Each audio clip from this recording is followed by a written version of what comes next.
보내신 이의 뜻을 행하려 함이니라.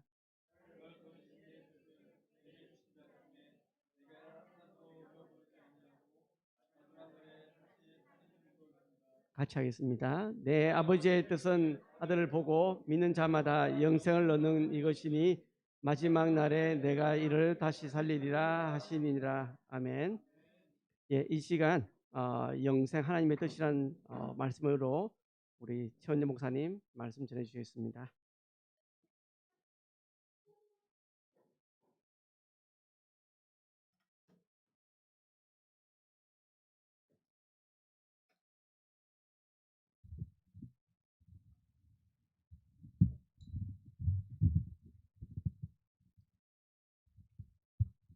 네, 반갑습니다. 네, 오늘 2022년도 마지막 주일이고요. 또 주님이 이 땅에 오신 날을 기념한 크리스마스 성탄절입니다. 마지막 주일과 성탄절이 이렇게 딱 겹친 날이 또 있을까 싶을 정도로 또 의미가 있는 것 같습니다. 올해는 돌아보면 저 개인적으로도 그렇고 나라적으로도 그렇지만 힘이 많이 들었던 한 해였던 것 같습니다. 그럼에도 불구하고 여전히 우리를 붙드시고 다시 소망을 주시고 일으켜 세워주시는 하나님이 계셔서 너무 감사한 것 같습니다. 예수님께서 이 땅에 오신 것은 사실 온 우주의 왕, 만왕의 왕으로서 가장 낮은 구유에 태어나셨습니다. 동방 박사들이 당연히 왕은 왕궁에 있을 줄 알고 왕궁에서 태어났을 줄 알고 왕궁으로 갔는데 유대인의 왕이 어디 있죠? 하고 물어봤지만 몰랐죠. 왕궁에 태어나지 않았고 구유에 태어나셨습니다. 아무도 왕인 줄도 모르고 태어나신 기적 중에 기적 같은 일이 일어났습니다. 1977년에 쏘아 올린 보이저호라는 게 있죠. 그 보이저호가 드디어 태양계 밖을 벗어났다고 그럽니다. 근데 태양계 밖을 벗어나기 직전에 그 나사에서 그 뒤를 돌아보게 해서 보이저호가 지구를 촬영하고 지나갔다 그래요. 그래서 그 촬영한 사진이 왔는데 지구가 푸른 한 점으로 보였다고 합니다. 그런데 이 말씀으로 온 우주를 창조하신 그 만왕의 왕, 우주의 왕이신 그 하나님께서 우리와 소통하고 구원하시기 위해서 우주의 먼지보다 작은 이 지구에 오신 것입니다. 그것도 가장 연약한 갓난아기로 마을 구유에 태어나셨습니다. 왜 그렇게 하셨을까? 그 만왕의 왕이시고 우주의 왕이신 그 놀라우신 분이 먼지와 같은 이 지구에, 그리고 왕궁도 아니고 구유에 왜 태어나셨을까? 오늘 38절 본문 말씀 보면 그 이유를 분명하게 말씀하고 있습니다. 38절에 보면 내가 하늘에서 내려온 것은 내 뜻을 행하려 함이 아니요 나를 보내신 이의 뜻을 행하려 함이라. 예수님께서 오신 것은 하나님의 뜻을 행하기 위해서 오셨다. 예. 올해 제가 1년 가까이 하나님의 뜻에 대해서 찾아서 말씀을 전했습니다. 예수님께서도 하나님 뜻을 행하려고 오셨다는 거죠. 당신의 뜻이 아니라 하나님을 기쁘시게 하고 하나님의 뜻을 행하기 위해서. 그 하나님의 뜻은 무엇일까요? 예수님을 보내시기까지 원하셨던 그 하나님의 뜻은 무엇일까요? 그게 바로 39절과 40절에 나온 것입니다. 그것은 바로 예수님을 통해서 영생을 주시기 위한 거라고 분명히 말씀하고 있습니다.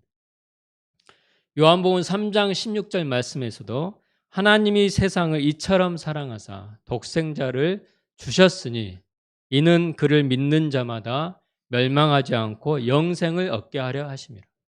하나님께서 독생자를 우리에게 주신 것은 우리를 너무 사랑해서 우리에게 영생을 주시기 위함이다.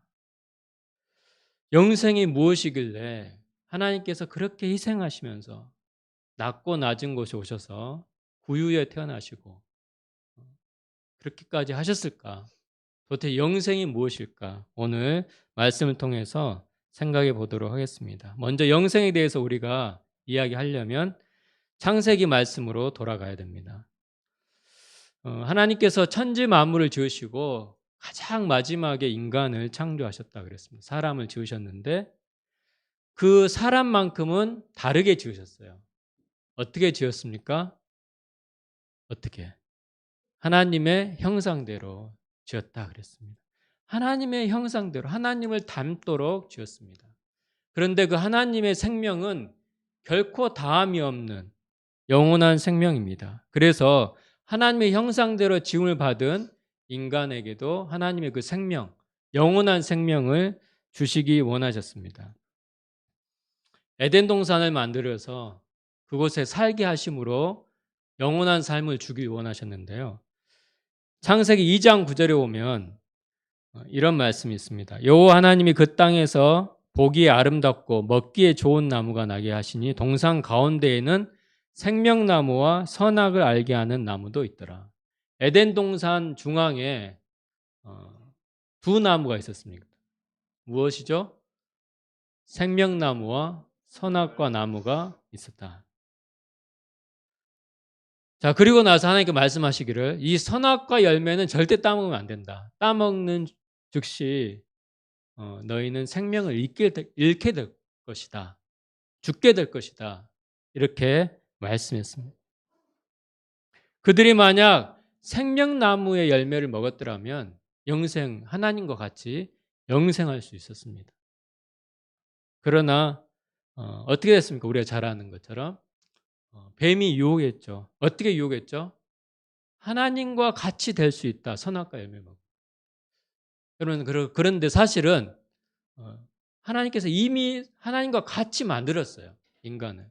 하나님 형상대로 이미 만드셨는데 뱀은 하나님과 같이 될 수 있다는 것으로 유혹했습니다. 어떻게 보면 아담과 하와가 자기 자신을 볼 때 하나님과 좀 다르다. 하나님 형상인 것을 잊어버렸는지 그 유혹에 넘어갔습니다. 그 결과 어떻게 됐습니까? 영생의 그 생명, 하나님의 생명을 잃어버리고 죽음을 맞이할 수밖에 없게 되었습니다. 이것이 바로 우리 인류에게 이루어진 현실입니다. 하나님께서는 그 책임을 뱀, 그리고 하와, 아담 모두에게 물으셨죠. 뱀에게는 장차 여자의 후손에 의해서 너의 머리가 상하게 될 것이다. 그 여자의 후손이 누구죠? 예수님입니다. 그리고 여자 하와에게는 해산의 수고가 있고 남편의 권위 아래 들어가서 고통을 당할 것이다 하는 것을 암시했습니다. 그리고 남자 아담에게는 평생 수고해야 살 수 있고 가정 부양에 무거운 책임이 따를 것을 말씀했습니다. 그러면서 하신 말씀이 창세기 3장 19절에 내가 흙으로 돌아갈 때까지 얼굴에 땀을 흘려야 먹을 것을 먹으리니 내가 그것에서 취함을 입었음이라. 너는 흙이니 흙으로 돌아갈 것이니라. 이게 우리 인간의 현실입니다. 지금 현실이죠. 인류의 대표인 아담에게 말씀하신 거기 때문에 우리 모두에게 해당됩니다. 우리 인간은 수고하고 땀을 흘려서 먹고 살고 여러분도 공부한다고 고생 많았죠. 예, 또 한 학기가 끝나고 또 졸업하는 사람도 있을 텐데 수고해서 평생을 사는 그래야 살 수 있는 그러다가 어떻게 되니까 나이가 들면서 또 내년 되면 한 살 더 먹죠. 아닌가? 만이니까 안 먹겠네요. 예. 또 늙고 그리고 죽어서 흙으로 돌아가는 것이 우리의 모습, 운명인 것입니다. 서로 삶의 질이 다르고 시간은 다를 수 있지만 종착지는 똑같아요. 모든 인간이 동일하게 그 길을 가고 있는 것입니다. 사실 이것이 우리에게 운명처럼 느껴지고 익숙하기 때문에 어쩔 수 없다 느끼지만 사실은 창세기 말씀을 통해서 우리가 알 수 있는 것은 인간도 사실은 이런 죽을 운명이 아니고 하나님의 형상을 닮아서 영원히 살 수 있는 그런 존재였던 것입니다. 그런 안타깝게도 인간의 모습은 흙으로 돌아갈 수밖에 없는 그런 상태가 되었죠. 하나님께서 아담과 하와를 에덴 동산에서 쫓아냈습니다. 왜 쫓아냈을까요? 창세기 3장 22절 23절에 오면 이렇게 말씀했습니다. 여호와 하나님이 이르시되 보라 이 사람이 선악을 아는 일에 우리 중 하나같이 되었으니 그가 그의 손을 들어 생명나무 열매를 따먹고 영생할까 하노라 하시고 여호와 하나님이 에덴 동산에서 그를 보내어 그의 근원이 된 땅을 갈게 하시니라. 아담과 하와를 에덴 동산에서 쫓아내신 이유가 나오죠. 무엇이죠? 생명나무를 따먹지 못하도록 영생할까 봐. 인간가 이제 죄가 들어왔기 때문에 죄가 들어온 이 죄성 있는 인간 영생을 하면 어떻게 될까요? 더 큰 일이죠. 예전에 아담 이후로 대부분 나이가 900살 살았잖아요. 1000년 가까이 살 때 죄가 얼마나 심했는지 하나님께서 그 땅이 다 파괴됐다 할 정도로 오래 살면 살수록 죄를 많이 짓는. 그래서 에덴 동산에서 쫓아낸 것입니다. 그 신라곤이라 그러죠. 에덴 동산을 잃어버린 그 상실감이 인간의 마음에 근본적으로 있어요. 그래서 뭔가 열심히 살고 성취를 해도 그 마음에 허무함이 있습니다. 여전히. 만족이 완전히는 안 되는 거예요.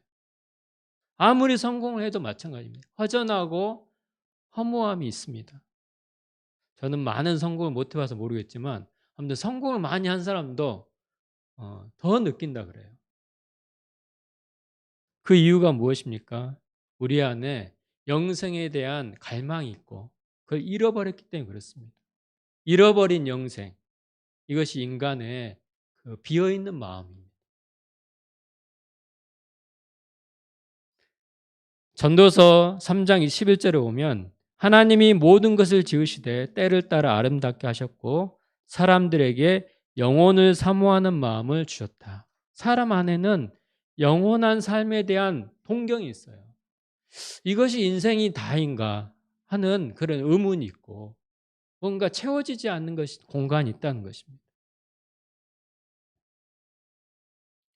C.S. 루이스가 이런 말을 했습니다. 만일 내 안에 이 세상 어느 것으로도 만족할 수 없는 갈망이 존재한다면 그것은 내가 또 다른 세상을 위해 창조되었음을 나타내는 가장 확실한 설명이 될 것이다. 내가 내 안에 있는 채워지지 않는 갈망이 있다면 그것은 내가 또 다른 세상을 위해 창조되었다는 증거다. 분명히 뭐 다른 세상이 있다는 것입니다. 영원한 삶이 있다는 것. 하나님께서는 결코 인간이 실패한 것을 하나님 포기하지 않으십니다. 하나님께서 원래 목적 뜻은 우리에게 영원한 생명을 주시는 것이 하나님 뜻입니다. 그렇게 창조하셨어요. 하나님은 그래서 이제는 우리가 실패했지만 하나님은 더 놀라운 계획을 가지시고 직접 우리 가운데 찾아오신 것입니다.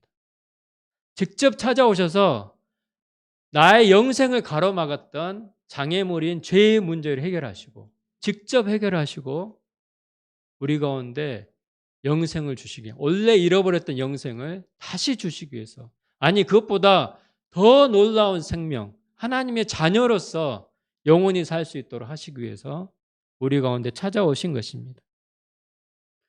그래서 구약 성경을 보면 계속 이거에 대한 하나님이 애언을 하고 말씀을 내포하고 있었습니다. 표면적으로는 영생이라는 것이 구약에 많이 드러나지 않았지만 그 깊숙한 내면의 흐름은 구원과 영생에 관한 것이 구약 성경의 핵심입니다. 그래서 종종 구약에도 영생에 대해서 말씀하고 있는데요. 시편 133편 3절에 오면 여호와께서 복을 명령하셨나니 곧 영생이로다.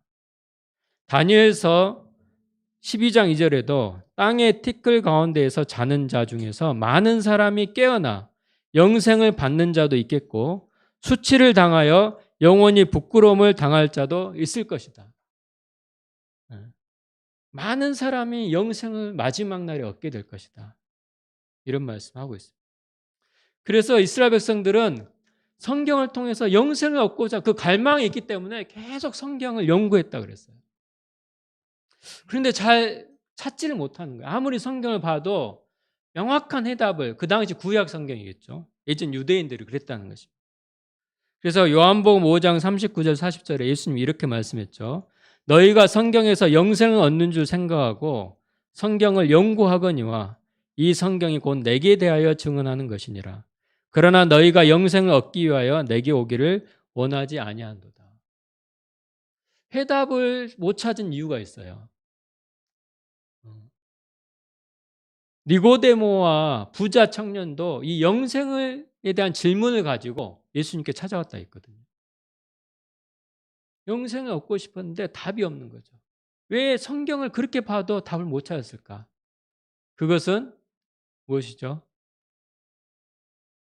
예수님이 영생인데 성경에서 예수님을 발견하지 못한 것입니다.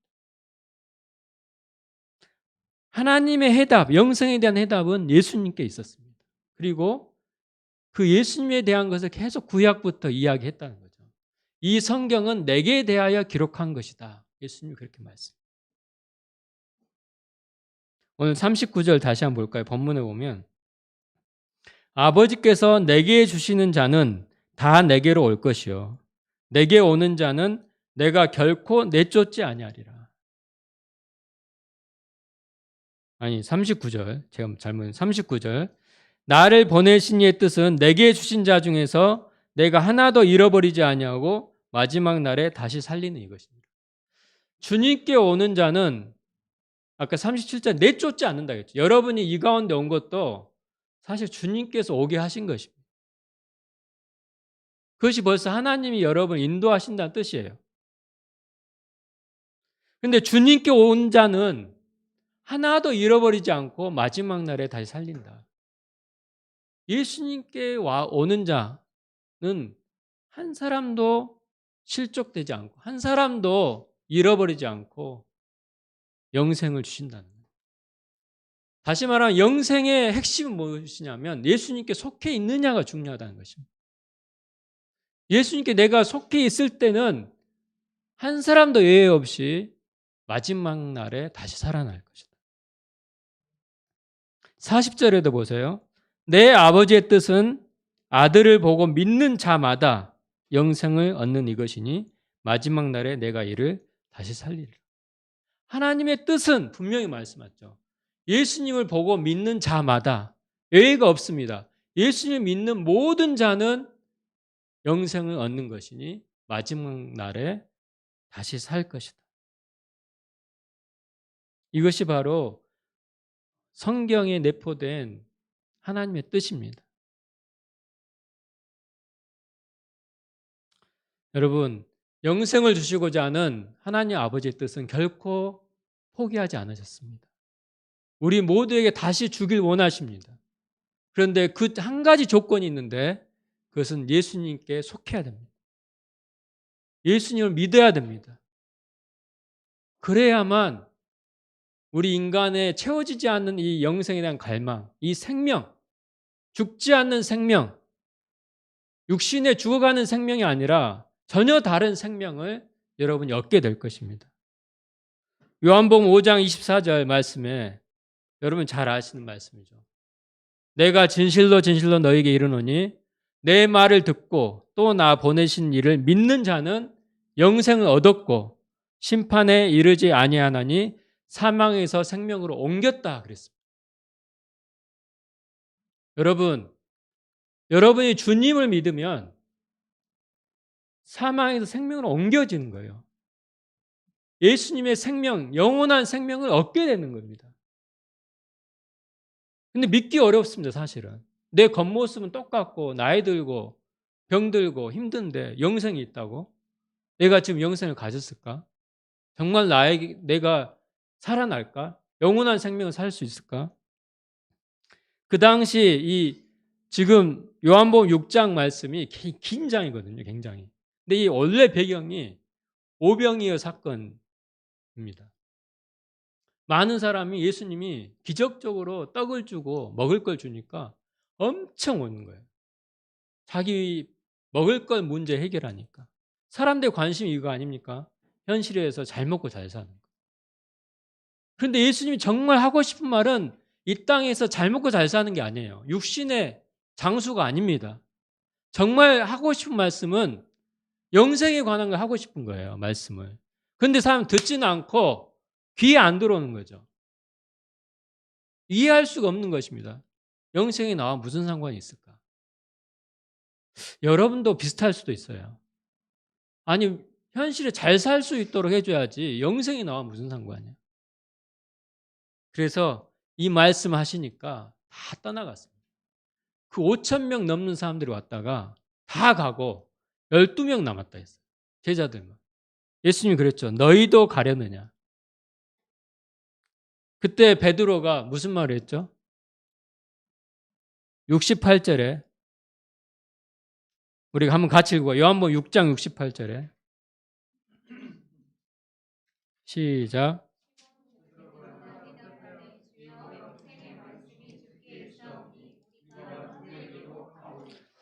여러분, 이 고백을 할 수 있습니까, 여러분? 영생의 말씀이 주님께 있으니 우리가 누구에게로 갑니까? 먹고 살고 하는 것보다 이 생명이 중요한 것입니다. 다 여러분 얻는다 하더라도 이 생명을 잃으면 무엇이 유익할까요?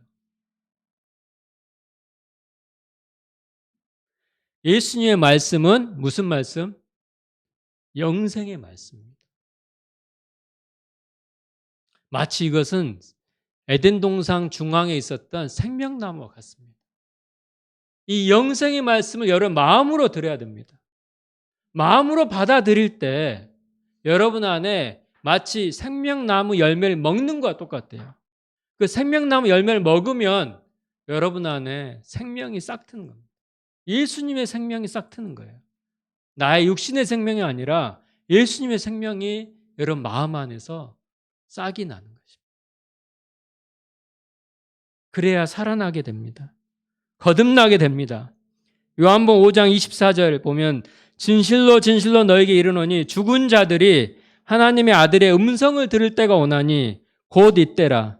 듣는 자는 살아나리라. 주의 말씀을 마음으로 들어야 돼요. 한쪽 귀로 듣고. 여러분 그동안 2022년도에 교회 와서 얼마나 말씀을 많이 들었습니까? 근데 여러분 영혼이 살아나고 있습니까? 주의 말씀, 영생의 말씀을 믿음으로 진정으로 여러분 듣기 바랍니다. 그래야 여러분이 새로워지고 진짜 신앙생활을 하는 거예요. 교회만 왔지만 변화되지 않는 이유가 무엇일까요? 말씀을 마음으로 안 듣기 때문에. 얼마나 안타까운지 모르겠어요. 예수님이 이 땅에 오셨을 때 그 많은 사람들이 예수님 못 알아본 것과 똑같아요. 생명의 말씀이 와 있는데도 그냥 못 알아듣는 거예요. 이분이 얼마나 귀하신 분인지 모르는 겁니다.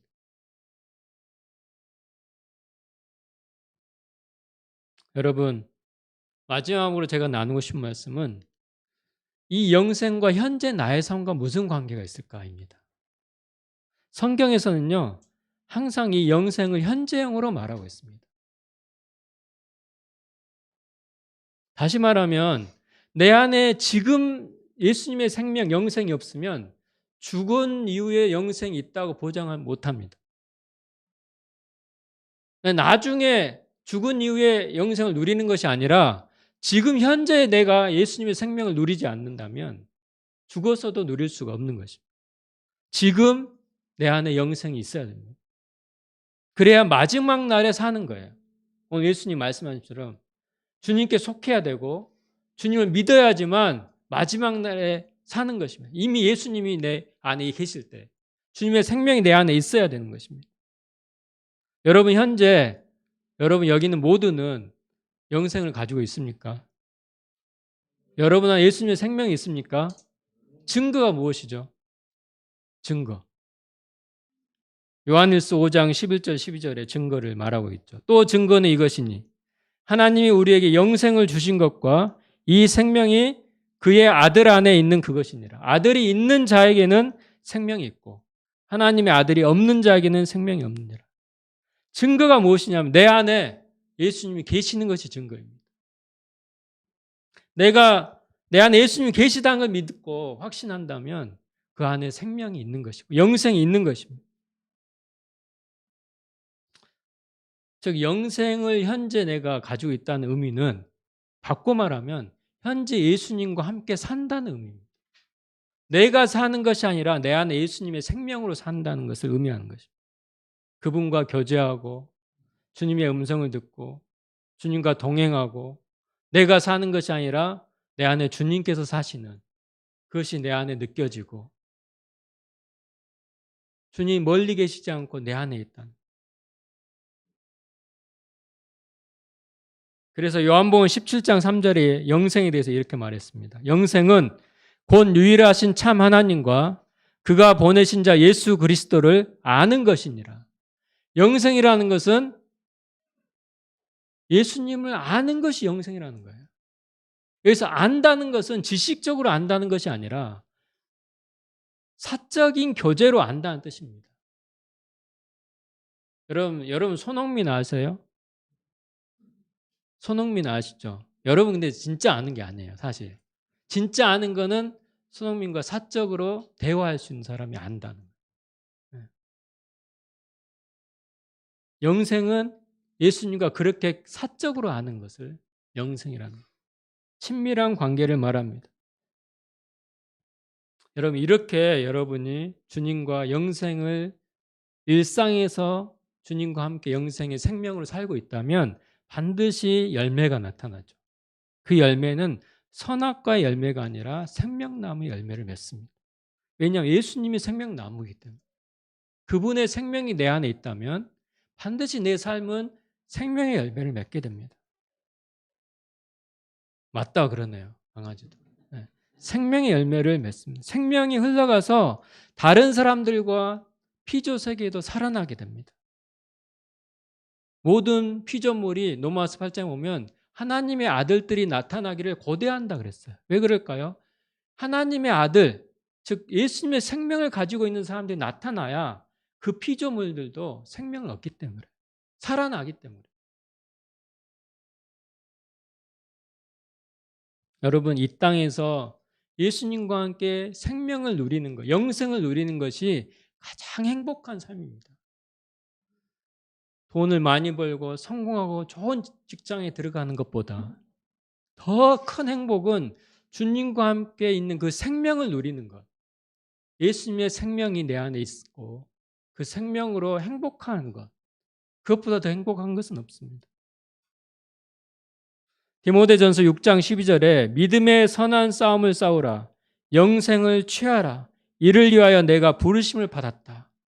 우리는 적극적으로 영생을 취하라 그랬어요. 현재. 그 취하라는 건 무슨 말이냐면 추구하라는 겁니다. 주님을 추구해야 됩니다. 영생의 생명이신 그 주님을 더 내가 가까이 하려고 하고 주님 안에 더 들어가려고 할 때 영생을 현재 누릴 수 있고 내 삶의 열매가 생명의 열매를 맺게 되는 겁니다. 나를 통해서 다른 사람들이 살아나고 나도 행복하고 다른 사람도 행복해지는 거예요. 그게 예수님의 생명으로 사는 것입니다. 근데 예수 믿지만 내 열매가 선악과 열매를 맺고만 있다면, 즉 자꾸 누군가를 판단하고 비방하고 불평하고 원망하고, 그건 죽이는 것이죠. 네. 그러나 우리 안에 정말 예수님의 생명이 있으면 겸손과 온유와 사랑과 성령의 열매를 맺는 거예요. 나도 행복하고 내 주위 사람도 행복하고. 여러분 구체적으로 영생을 누리는 길 두 가지를 말씀드리고 마치겠습니다. 첫 번째는 어떻게 하면 영생을 누릴 수 있냐면 현재 내 육신의 원하는 대로 살지 말고 반드시 성령의 인도하심대로 따라야 됩니다. 영생을 사는 삶은 규칙을 가지고 율법적으로 사는 게 아니라 성령을 따라 사는 삶입니다. 왜냐하면 나는 내 육신은 여전히 죄성을 가지고 있어요. 이게 우리의 어려움입니다, 사실은. 여전히 예수 믿지만 죄성이 내 안에 있고 예수님도 계시고 예수님의 생명도 있고 내 안에 죄성도 있는 거예요. 그래서 신앙이 어렵습니다. 그래서 우리가 생명의 열매를 맺고 영생을 누리고 살려면 반드시 내 안에서 도우시고 이끄시는 성령님을 따라 사는 연습을 해야 돼요. 그게 정말로 행복한 삶을 경험해야 됩니다.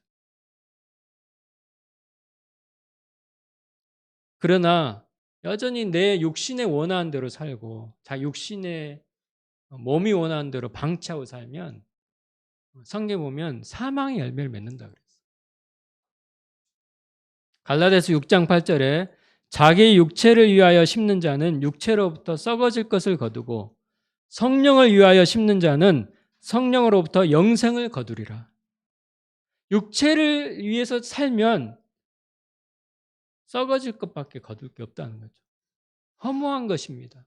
죽음의 열매만을 거둡니다. 나도 고통스럽고 다른 사람도 고통을 입는 거예요. 그러나 성령을 따라 내가 살면 성령으로부터 생명을 거둔다. 이 말, 영생을 거둔단 말은 예수님의 생명의 열매를 거둔다는 거죠. 여러분, 이제 올 한 해가 어떻게 보냈습니까? 내 육신의 정욕을 쫓아 내 원하는 대로 많이 살았습니까? 아니면 정말 내 안에서 말씀하시는 성령님께 순종하며 살았습니까? 여러분의 삶을 돌아보면 대부분 육신으로 살았을 때 후회가 많을 거예요. 오히려 갈등도 많고 그것 때문에 후회되고 왜 내가 그렇게 했을까 하는 후회. 그러나 성령님께 즉각 순종하면 얼마나 더 풍성한 열매를 맺는지 모릅니다. 나도 평안하고. 그래서 성령님의 생각은 생명과 평안이라고 했어요. 성령님 뜻대로 살면 항상 평안합니다. 주위 환경과 상관없이 내 마음에 안정감이 있어요. 염려하고 두려워하지 않고 조급하지 않고. 두 번째, 우리가 영생을 누리면서 살려면 어떻게 해야 되냐면 하나님이 주신 공동체로 살아가야 됩니다. 하나님께서는 영생을 누리도록 두 가지 공동체를 주셨는데 그게 가정 공동체와 교회 공동체입니다. 공동체라는 것은 조직을 말하는 것이 아니고 기관이 아닙니다. 성경에서 말하는 하나님 주신 공동체는 유기적으로 연결되어 있는, 생명으로 연결되어 있는 공동체입니다. 몸이라고 그러죠. 몸은 조직이 아니라 생명의 유기체입니다.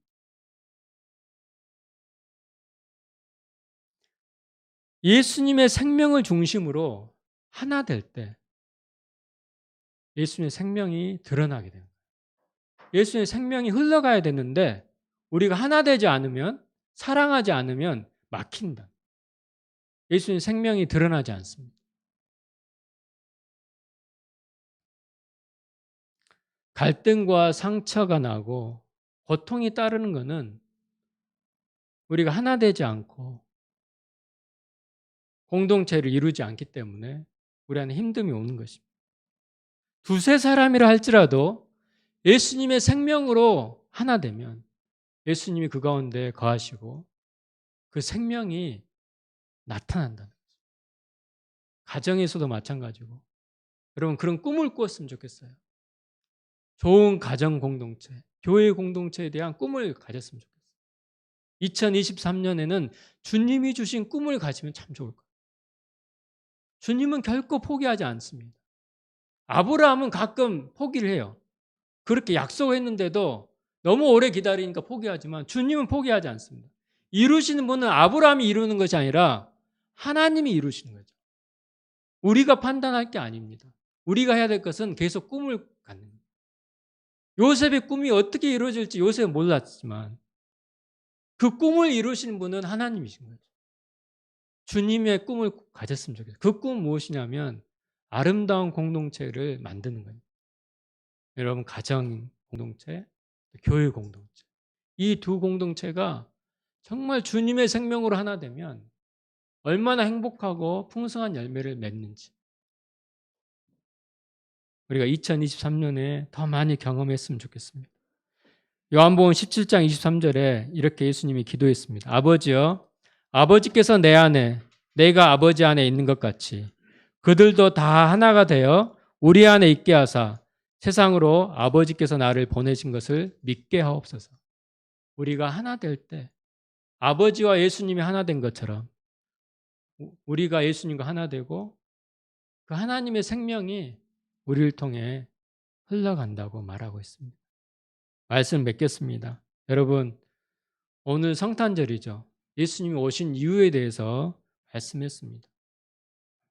저는 이걸 오늘 아침에 기도하면서 갑자기 어떤 느낌이 들었냐면 제가 구유 같다는 생각이 들어서 구유. 네, 구유 봤습니까? 네, 소 여물통 같은 게 있죠. 제가 구유라는 생각이 들었어요. 나 같은 구유가 하찮고 아무것도 내세울 거 없는 비천한 이 구유 같은 내 자신에 예수님이 내 마음에 오십니다. 너무 황송하고 아무도 예상하지 못했던 그 온 우주의 왕이신 그분이 구유 같은 저에게 오신 거예요. 나에게 생명을 주시기 위해서. 동방박사들이 별을 보고 와서 구유에 놓인 아기를 향해 경배했듯이 정말 황송하게도 내 안에 오신 예수님을 내가 정말 너무 감사하게 우리가 경배해야 되지 않을까요? 나에게 생명을 주시기 위해 생각지도 못한 왕궁 같은 데 오신 것이 아니라 우리 같은 구유 같은 우리 가운데 오셨습니다. 우리가 예수님의 생명으로 살도록 이 땅에서 썩어져고 끝나버리는 인생이 아니라 영원히 하나님의 자녀로 하나님과 함께 영원히 살도록 그것을 지금 이 땅에서부터 시작하도록 주님이 그렇게 하길 원하시는 거예요. 이 시간 우리가 다시 시작합시다. 내 안에 구유 같은 나에게 오신 예수님을 우리가 경배하는 것부터 그리고 그분과 함께 이제 하루하루를 나의 일상을 나의 모든 짐들을 주님께 맡기고 또 대화하면서 나의 염려도 내 부족한 것도 나는 해결할 수 없지만 내 안에 계신 주님은 하실 수 있잖아요. 우리가 왜 어려워하는지 아세요? 자꾸 나를 보니까 그래요. 나는 능력이 없습니다. 지혜도 부족합니다. 그러나 주님은 능치 못하신 게 없고 반드시 이루십니다. 우리가 아브라함의 삶을 볼 때 반드시 이루시는 분이 하나님입니다. 약속을 반드시 이루십니다. 지금 당장에 눈에 보이는 것 없더라도 우리가 내 안에 계신 주님 늘 바라보고 주님의 음성을 늘 마음으로 듣고 우리가 살아간다면 또 설령 이렇게 죽는다 할지라도 마지막 날에 주님과 함께 우리가 살아나게 될 것입니다. 우리가 우리 가운데 오신 그 주님께 감사하는 마음과 경배하는 마음 가지고 나에게 주신 생명 그 말씀을 마음으로 받고 절대 잃어버리지 않도록 다시는 영생을 잃어버리지 않도록 한 번 잃어버린 영생 절대 이제 잃어버리지 않도록 주님을 떠나지만 않으면 여러분 됩니다. 주님이 결코 잃어버리지 않겠다고 약속했습니다. 내가 떠나면 안 돼요. 여러분이 주님과 함께 늘 이 자리에 나오시고 매일매일 주님과 교제하시고 그러면 주님이 붙들어 주십니다. 반드시 붙들어 주십니다. 그리고 영생을 살도록 영원한 생명, 주님의 생명으로 살도록 하게 하실 것입니다. 우리 이 시간 같이 그런 마음으로 같이 기도하겠습니다.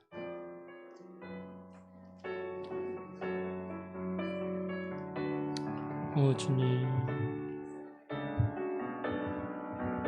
다 같이 하나님 하찮고 비천한 구유 같은 아버지 제 마음에 찾아오셔서 왕이시고 만왕의 왕이시고 하나님 생명이신